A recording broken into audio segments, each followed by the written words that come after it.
Vios na G variant 2015 PKE conversion. Then ito yung remote niya, dalawa. So lock, unlock, lock, unlock. Then ito yung pagkaka-wiring natin sa kanya. Yan. Version 1, lock,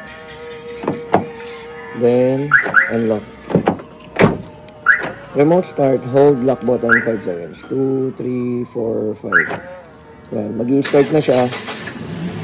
Then mag-unfold yung side mirror natin na kahit malayo, pwede kayo mag-remote start, nakalock yung sakyan natin.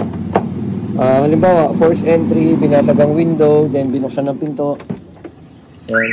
Automatic siyang mamamatay, then mag-a-alarm lang siya. So kahit makapasok siya dito sa loob, tumapak siya sa preno, pindot siya sa button natin, so walang mangyayari dyan. Yan. Safe yung sasakyan niya. Yan, pag may ilaw yung ring, activated yung system.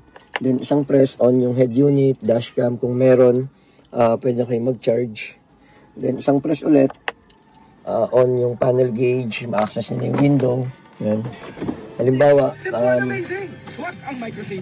napatay niyo yung makina nang hindi nyo naiaangat yung mga window, hindi nyo na kailangan start yung makina.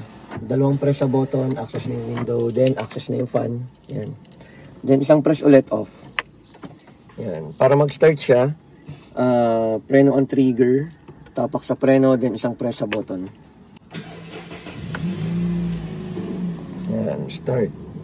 So pag umandar kayo ng mga 20 kilometers per hour or after 15 seconds, pag tumapak kayo sa preno, automatic nang maglalak yung mga door. So try natin, tapak tayo sa preno. Yan, lock. Then, pag nag-off kayo ng engine, automatic na rin, unlock yung mga door. So, try natin off. Tapak sa preno, then isang press.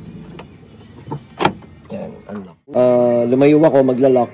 Then, fold yung side mirror. Then, isang blink ng signal light. Pag lumapit ako, unlock. Unfold yung side mirror, dalawang blink ng signal light. So, naka-unlock yan. Lalayo ako. Lock. Then, fold yung side mirror. Then, pag lumapit ako, unlock, unfold yung side mirror. Trunk release, hold yung trunk button 5 seconds. Yan, nakasarado yan. Hold trunk button. Yan. Yan. Mabigat kasi naka-spoiler. Isa pa. Hold trunk button. Ayan. Ayan. Ayan, lock na.